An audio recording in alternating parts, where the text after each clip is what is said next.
सास बहू की ये कहानी पढ़कर आपकी आंखें सजल हो उठेंगी। कुछ रिश्ते बहुत मीठे होते हैं, बस बातें कड़वी होती हैं। बहू कहाँ मर गई? अंदर से आवाज़ आई। जिंदा हूँ माँ जी। तो फिर मेरी चाय क्यों अभी तक नहीं आई? कब से पूजा करके बैठी हूँ। ला रही हूँ माँ जी। बहू चाय के साथ भजिया भी ले आई। सास ने कहा, तेल का खिलाकर क्या मारोगी? सास ने कहा, रहने दे, अब बना दिया है तो खा लेती हूँ। सास ने भजिया उठाई और कहा, कितनी गंदी भजिया बनाई है तुमने। बहू, माँ जी मुझे कपड़े धोने हैं, मैं जाती हूँ। बहू दरवाजे के पास छिपकर खड़ी हो गई। सास भजिए पर टूट पड़ी और पूरी भजिया खत्म कर दी। बहू मुस्कुराई और काम पर लग गई। दोपहर के खाने का वक्त हुआ। सास ने फिर आवाज़ लगाई, कुछ खाने को मिलेगा? बहू ने आवाज़ नहीं दी। सास ने फिर चिल्लाई, भूखे मारोगी क्या? बहू आई, सामने खिचड़ी रख दी। सास ने गुस्से से, ये क्या है? मुझे इसे नहीं खाना, इसे ले जाओ। बहू ने कहा, आपको डॉक्टर ने दिन में खिचड़ी खाने को कहा है, खाना तो पड़ेगा ही।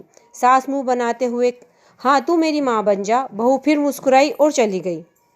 पूजा शुरू हुई। सास चिल्लाती, बहू ये नहीं है, वो नहीं है। बहू दौड़ी दौड़ी आती और सब करती। अब दोपहर के 3 बज गए थे। आरती की तैयारी चल रही थी। पंडित जी ने सबको आरती के लिए बुलाया और सबके हाथों में थाली दी। जैसे ही बहू ने थाली पकड़ी, थाली हाथ से गिर पड़ी। शायद भोज बनाते हुए बहू के हाथों में तेल लग गया था, जिससे वो पोंछना भूल गई थी। सारे लोग तरह तरह की बातें करने लगे। कैसी बहू है, कुछ नहीं आता, एक काम भी ठीक से नहीं कर सकती, न जाने कैसी बहू उठा लाए, एक आरती की थाली भी संभाली नहीं जा सकी। उसके पति भी गुस्सा हो गए, पर सास चुप रही, कुछ नहीं कहा, बस यही बोल के छोड़ दिया, सीख रही है, सब सीख जाएगी धीरे धीरे। अब खाना परोसा जाने लगा। बहू दौड़ दौड़ कर खाना देती, फिर पानी लाती। करीब 70-80 लोग हो गए थे। इधर 2 नौकर और बहू अकेली थी। फिर भी वह सारा काम बहुत ही अच्छे से तरीके से कर रही थी। अब उसकी सास और कुछ आस पड़ोस के लोग खाने पर बैठे। बहू ने खाना परोसना शुरू किया। सबको खाना दे दिया गया। जैसे ही पहला निवाला सास ने खाया, तुमने नमक ठीक नहीं डाला क्या? एक काम ठीक से नहीं कर पाती? नहीं, मेरे बाद कैसे ये घर संभालोगी? आस पड़ोस वालों को तो जानते ही हो ना साहब, वो बस एक बहाना ढूंढते हैं नुक्स निकालने का। फिर वो सब शुरू हो गए, ऐसा खाना है, ऐसी बहू है, ये वो वगैरह वगैरह। दिन का खाना हो चुका था। अब बहू बर्तन साफ करने नौकरों के साथ चली गई। रात में जगराता का कार्यक्रम रखा गया था। बहू ने भी 1-2 गीत गाने के लिए स्टेज पर चढ़ी। सास जोर से चिल्लाई, मेरी नाक मत कटा देना, गाना नहीं आता तो मत गा, वापस आ जा। बहू मुस्कुराई और गाने लगी। सबने उसके गाने की तारीफ की, पर सास मुंह फुलाते हुए बोली, इससे अच्छा तो मैं गाती थी जवानी में, तुझे तो कुछ भी नहीं आता। बहू मुस्कुराई और चली गई। अब रात का खाना खिलाया जा रहा था। उसके पति के ऑफिस के दोस्त साइड में ही ड्रिंक करने लगे। उसका पति चिल्लाता, थोड़ा बर्फ लाओ, तो सास चिल्लाती, यहाँ दाल नहीं है। फिर चिल्लाता, कोल्ड ड्रिंक्स नहीं है, पापड़ ले आओ। इधर उधर, आखिर में उसके पति की शराब गिर पड़ी उसके एक दोस्त पर और बोतल टूट गई। पति गुस्से में 2 झापड़ अपनी पत्नी को लगाते हुए कहता है, जाहिल कहीं की, देख कर नहीं कर सकती, तुझे इतना भी काम नहीं आता। सारे लोग देखने लगे। उसकी पत्नी रोते हुए कमरे की तरफ दौड़ी। फिर उसके दोस्तों ने कहा, क्या यार, पूरा मूड खराब कर दिया, यहाँ नहीं बुलाया होता, हम कहीं और पार्टी कर लेते। कैसी अनपढ़ गंवार बीवी ला रखी है तूने, उसे तो मेहमानों की इज्जत काम करना तक नहीं आता, तुमने तो हमारी बेइज्जती कर दी। पड़ोस की औरतों को और बहाना मिल गया था। वो कहने लगी, देखो क्या कर दिया तुम्हारी बहू ने, कोई काम नहीं आता।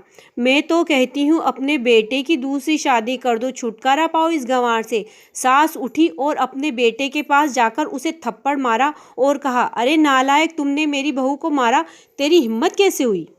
तेरी टांग तोड़ दूंगी। उसके बेटे के दोस्त कुछ कहने ही वाले थे कि उसकी माँ ने घूरते हुए कहा, चुप, बिल्कुल चुप, यहाँ दारू पीने आए हो, जबकि पता है आज पूजा है और तुम्हें पार्टी करनी है। कैसे संस्कार दिए तुम्हारे माता पिता ने तुम्हें? और किसी ने मेरी बहू को जाहिल बोला, जरा इधर आओ, चप्पल से मारूंगी। अगर मेरी बहू को किसी ने शब्द भी कहा तो, अरे पापी, तूने उस लड़की को बस इसलिए मारा कि तेरी शराब टूट गई। पापी, वो बच्ची सुबह 4 बजे से उठी है, घर का सारा काम कर रही है, ना सुबह से नाश्ता किया, ना दिन का खाना खाया, फिर भी हंसते हुए, सबकी बातें सुनते हुए, ताने सुनते हुए घर के कामों में लगी रही।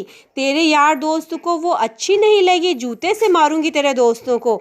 जो कभी उन्होंने ऐसा कहा, उसके यार दोस्त चुपके से खिसक लिए।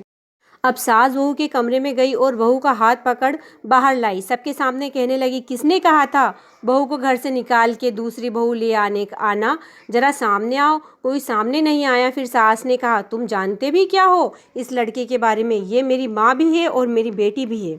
माँ इसलिए मुझे गलत काम करने पर डांटती है और बेटी इसलिए कभी कभी मेरी दिल की भावनाएं समझ जाती है।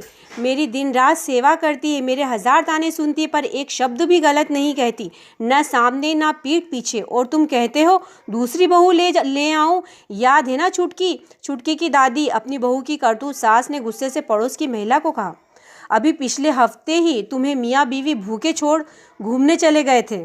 मेरी इसी बहू ने 7 दिनों तक तुम्हारे घर पर खाना पानी, यहाँ तक कि तुम्हारे पैर दबाने जाती थी, और तुम इसे जाहिल बोलती हो? जाहिल तो तुम सब हो जो कोयले और हीरे में फ़र्क नहीं जानते। अगर आइंदा मेरी बहू के बारे में किसी ने एक लफ्ज़ भी बोला तो मुझसे बुरा कोई नहीं होगा, क्योंकि ये मेरी बहू नहीं, मेरी बेटी है।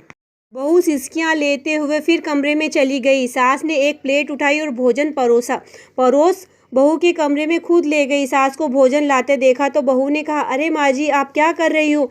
मैं खुद ले लेती। सास ने प्यार से ताना मारते हुए कहा, डर मत, इसमें जहर नहीं है, मार नहीं डालूंगी तुझे नई सास चाहिए होगी, पर मुझे अभी भी तू ही मेरे घर की बहू चाहिए। बहू ने अपनी सास को रोते हुए गले से लगा लिया। सास भी रो दी पहली बार और कहा, चल खाना खा ले। फिर मजाक करते हुए कहा, फिर मेरे पैर दबाने चले आना, और ये ख्याल मन में मत लाना कि सास पैर बोलती है, किसी दिन इसका गला दबा दूंगी। क्योंकि कभी मैं भी यही सोचती थी। दोनों खूब हंसने लगे।